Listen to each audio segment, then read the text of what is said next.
This is the West Kent Radio News feature. Hello, I'm Martin Webber. The Liberal Democrats have high hopes of taking the seat of Tunbridge Wells in the general election from the Conservatives. The Lib Dems won overall control of the Borough Council at the recent local elections. Well, I'm joined now by the Liberal Democrat candidate to be the MP for Tunbridge Wells. He's Mike Martin. Mike, what skills do you bring as the prospective MP for Tunbridge Wells? So my background is as an army officer, and since leaving the army I've worked in a number of things. I've been a senior leader in a charity, I've written a number of books, I'm a senior fellow at King's in London. And I think the theme that threads through all of those is leadership, and also working with different organisations and bringing organisations and communities together and solving problems. So leadership, bringing communities together and solving problems. You were chosen as a Liberal Democrat candidate more than a year ago, so you've had plenty of time to talk to local people and find out about the town. So what do you think you would bring to Tunbridge Wells? That's right. I mean, over the last year, I've spoken to 5,600 people, and it's interesting, when you speak to that many people, clear messages come through. First and foremost, particularly for the people who live in Tunbridge Wells, but also the villages around like Lamberhurst and Speldhurst, is they want the town centre of Tunbridge Wells sorted out. We really need to make this a town centre that's fit for the 21st century. Secondary to that is housing and how we build housing. Affordable housing is an absolute must. We're in a housing crisis at the moment in the country and in Tunbridge Wells. But the infrastructure has to be paired with that housing. It's no good putting up a housing development without the water, the roads, the GPs. And that brings me on to my third point, and this again comes up again and again on the doorstep. People can't get GP appointments. If you go to Woodland Surgery in Paddock Wood and the list is closed, if you move to Paddock Wood, you cannot get on the list there. This is completely unacceptable in Britain in the 21st century. So what is the Liberal Democrat plan for the NHS to improve things? So this is a key part of our manifesto, and it focuses on primary care and social care. So we're pledging 8,000 more GPs and also a GP guarantee. So if you need a GP, you can get to it within a week, you'll get an appointment within a week, or 24 hours if urgent. And on social care, which is this huge crisis that's just been kicked down the road by governments of all stripes, we are pledging domiciliary care, as has been introduced in Scotland actually very successfully, an increase in wages for carers by £2 above the minimum wage, and that's to drive up recruitment, but also to help retain these very, very important people. And then finally, we think that the three main parties in the country need to sit down and start discussing on a cross-party basis the future of social care, and then the government of the day should implement the recommendations from those talks. So 5 years ago, the country spent 150 billion on the NHS. Now we spend 180 billion on the NHS, and you want to spend about 190 billion. But is spending more and more on the NHS really the answer? Don't we have to tackle some of the causes of illness, such as obesity?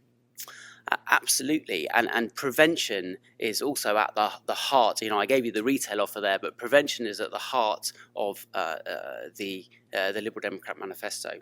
So, and that is about GPs are a key part of that prevention, right? Because they help you recognise illnesses before they become full-blown crises and people skip the GP bit and go straight into hospital.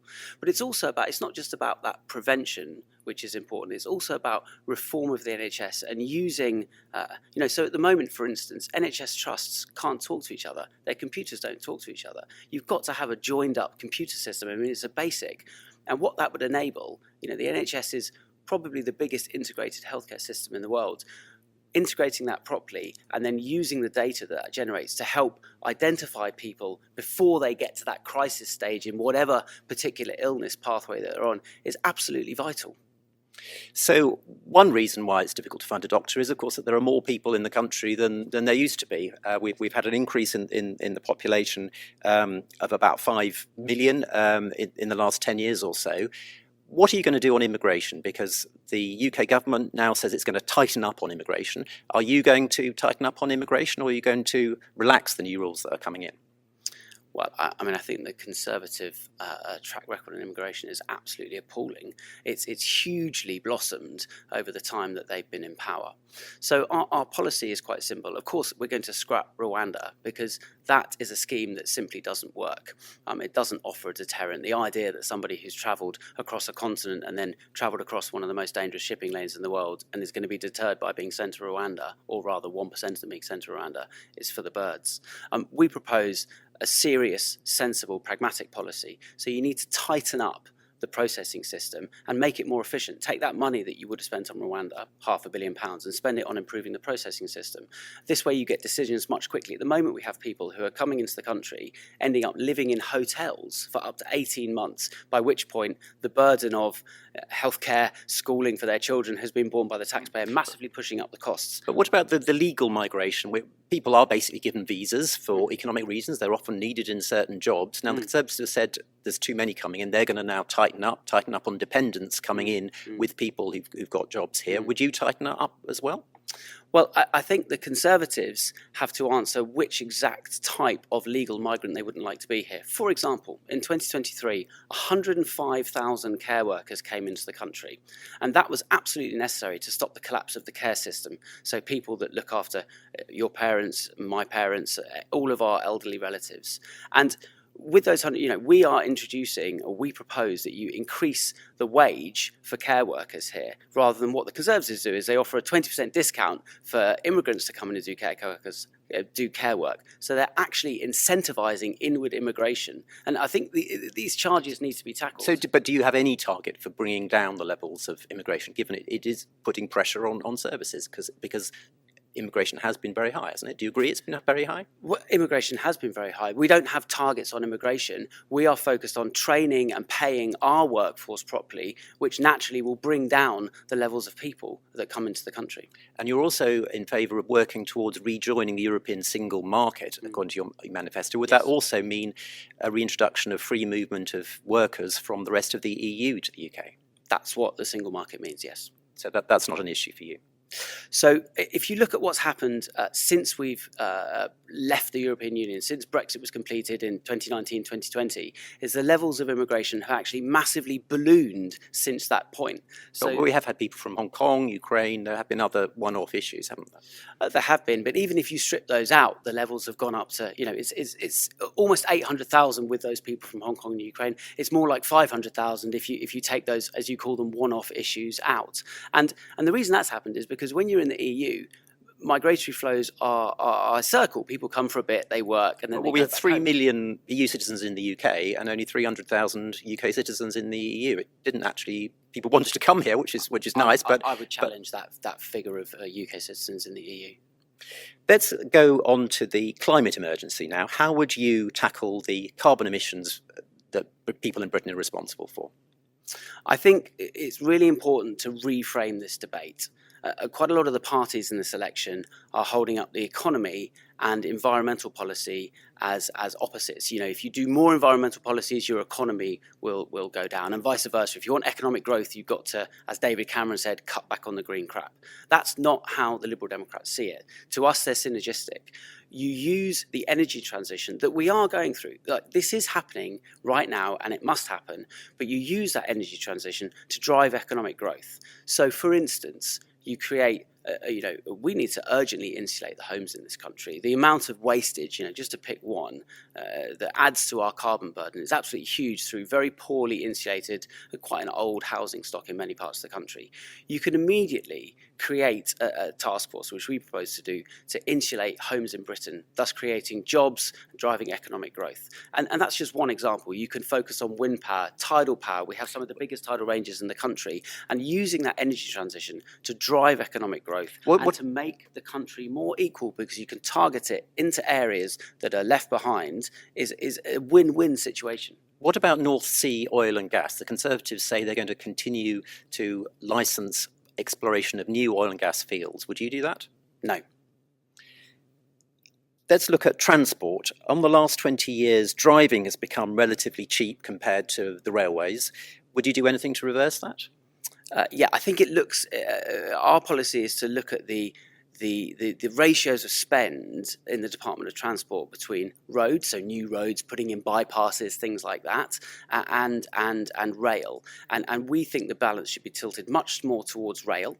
We think we should greatly increase the levels of electrification. So if I go to my parents in Bath along the Great Western Railway, that used to be all diesel. It's been partly electrified, but not completely. So the trains still have to have a diesel locomotive. And, we need to complete that. It cuts down journey times, and it's massively to the benefit of the country because, of course, they're getting their electricity from the national grid, which we've already done quite a lot of work to green. Like, the reason the national grid is so green with so much wind power is because of what the Liberal Democrats did when they were in government. The Secretary of State for Climate Change was a Liberal Democrat the whole way through the coalition, and that locks in all of that wind power, which enables us to capitalise on a green national grid by doing things like electrifying railways. On aviation, you said you'll have a frequent flyer tax to raise £3.6 billion. But at the same time, interestingly, you said you want to reduce costs for ordinary households who take one or two international return flights per year. I mean, aviation flying the cost of that doesn't represent the carbon damage from flying as it is at the moment, and you want to make it cheaper, which is a bit surprising given your green agenda, isn't it? Well, it's actually about scaling, right? So if you take one flight a year, you won't pay the air passenger duty levy. If you take, it breaks even at about 2.5 flights a year, and then if you take 10 flights a year, so the average family takes 2 holidays a year. And but is that right though? I mean, is this something that's evolved in the last 20 years? If it's a climate emergency, shouldn't it be seen as a luxury to fly that you do every couple of years, not twice a year? I think people who work very hard should be able to take holidays. And when you're... But shouldn't they pay the actual damage for the climate? You get in your car, you pay vehicle tax quite heavily, which represents the carbon damage to the planet. At the moment, you don't pay that. All you pay is air passenger duty. It seems surprising to people that Liberal Democrats are actually going to make it cheaper for people to fly. So the vehicle tax, by the way, was brought in well before carbon was a currency of political debate, so I don't think that's quite correct. But what we're proposing is a scaling, and if you look at the system overall, with the same number of flights, it will incentivise people to take less flights overall, and as well as generating revenue. And the reason it will do that is because if you're taking 10, 20, 30 flights a year, the chances are that it's your firm flying you around for meetings. And you can bet your bottom dollar that when the accounts departments in these firms start to look at the number of flights that people take, and the 30th flight, the duty is a huge amount of money, they'll say, actually, these are going to be done on Zoom. We're going to not do so many flights in a year. And tax, of course, incentivises people and companies to change their behaviour, and that's exactly what this is about. What about Gatwick's planned expansion, doubling of the number of flights? Would you allow that? We don't think that Gatwick or any other airports in the Thames Estuary should be expanded, because at the moment we don't have a proper national emissions framework plan for the aviation sector. So effectively what you're saying is we'll expand here, we'll do another runway at Heathrow, we'll do the Thames Estuary at City. Like, you keep expanding the airline capacity, airport capacity, and it of course has creates a carbon problem for our economy, but also we live under a flight path here in Tunbridge Wells, and people don't want flights flying over at 4 a.m. or at quarter to midnight. Two quick things. Education, would you be imposing VAT on private school fees? No, we think that policy is discriminatory against people who are just making ends meet to get their children the best education they possibly have. Our policy is much more sensible. It's to empower the Charity Commission to look at schools individually, and if, I'll just create a kind of pastiche here for you, if the school is twinned with a local state school, has assisted places and bursaries, and perhaps does things in the local community, then brilliant, you're going to get your tax status with the Charity Commission. But if at the other end of the road you're a school that only takes the children of oligarchs, then from another country, and doesn't do anything in the local community, and you're cut off from the the local people, then you're not going to get that tax status. Okay. Second quick one: housing. Would you allow housing on the Greenbelt? No. At all? No. Finally, Mike, can you sum up your message to voters? Why should they put the cross against your name, Mike Martin, Liberal Democrat, at the Tunbridge Wells general election? I live in Tunbridge Wells with my young family. I want to help improve my home, both the town centre, but housing for the people who live here, and also access to GPs and other primary care in Tunbridge Wells constituency.